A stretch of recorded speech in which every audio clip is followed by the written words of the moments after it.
who is this man a young Barack Obama referred to in his book as Frank? Now, we reveal the details and tell you just how far someone has gone to downplay this blast from the past.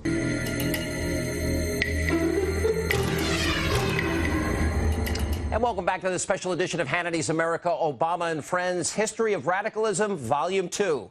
Now, as we've shown you, Barack Obama has a long history of associating with controversial figures. In his first book, he talks about a close friendship with a man that he only refers to as Frank. But years later, he disappeared from another edition of Obama's memoirs. Now, what we show you here is the reason why, and we think you'll understand. That's a lie! America. Barack Obama's relationship with controversial figures seems to be a list that keeps growing, and it may have started at a very early age. After his father left the family when he was only 2 years old, his mother remarried and moved back to Indonesia. Obama then returned back to Hawaii in 1971 to live with his grandparents, where he could benefit from an American education.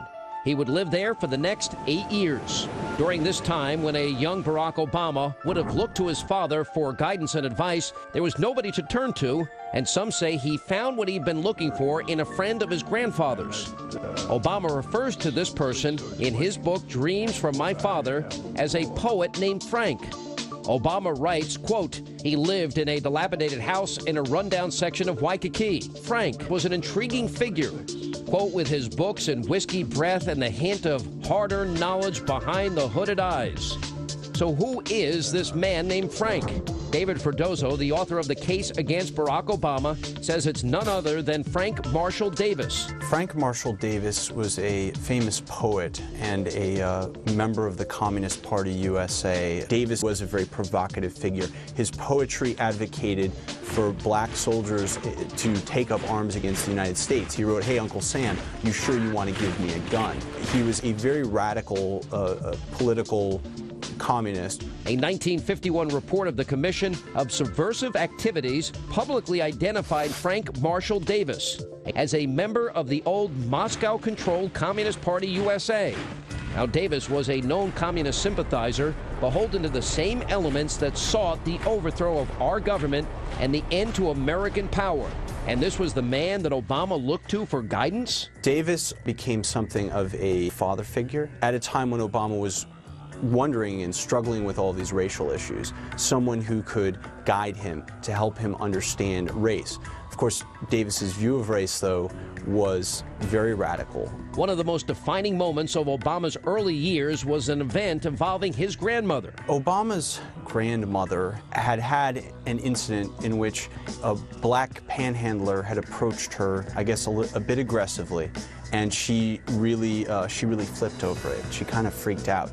And Obama's grandfather took this to mean that she had been prejudiced against the man because he was black. Obama wrote in his book, quote, "The words were like a fist to my stomach." So who did the future presidential candidate turn to during that time? He went to visit Frank Marshall Davis, who told him basically, white people can never really understand you. They have not seen the kinds of things black people felt. They have not felt the kind of humiliation black people have felt. And he told him, black people have reason to hate. And in fact, your white grandmother understands that fact. This clearly had a lasting effect on Obama. While defending his relationship with the Reverend Jeremiah Wright, he spoke of that fateful day. I can no more disown him than I can disown my white grandmother. A woman who helped raise me, a woman who sacrificed again and again for me, but a woman who once confessed her fear of black men who passed her by on the street. Before leaving to go to Occidental College in 1979, Obama turned to Davis for some last-minute advice. The radical writer told Barack Obama, quote, "You're not going to college to get educated, you're going to get trained. They will train you to forget what you already know. They will train you so good that you'll be believing what they tell you about equal opportunity and, quote, the American way."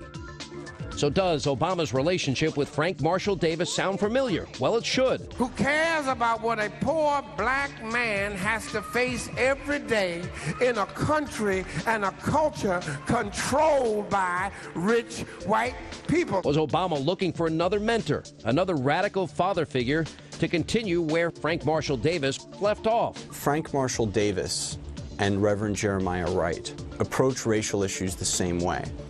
Basically that there can be no true reconciliation between people of different races. The book Dreams from My Father, which references Frank Marshall Davis, was written in 1995 before Obama had national aspirations. However, in the audiobook version, which was released in 2005, Obama was already a U.S. Senator, and significant references to Frank Marshall are left out. So the question is, why are so many of these passages missing? And who decided to take them out? Now, Hannity's America contacted Random House Audio about the missing references, and a spokeswoman said, quote, "It was a collaborative effort in which Obama was involved and in which he had approval over all cuts." So was Obama trying to hide his relationship with Davis, just as he tried to hide the true nature of his relationship with the Reverend Jeremiah Wright and others? And can you blame him? Davis was a communist, obsessed with race, who used all sorts of outlets to peddle his radical ideas. Barack Obama wants to be the leader of the free world, and with mentors like Davis and Wright, well, who needs political enemies?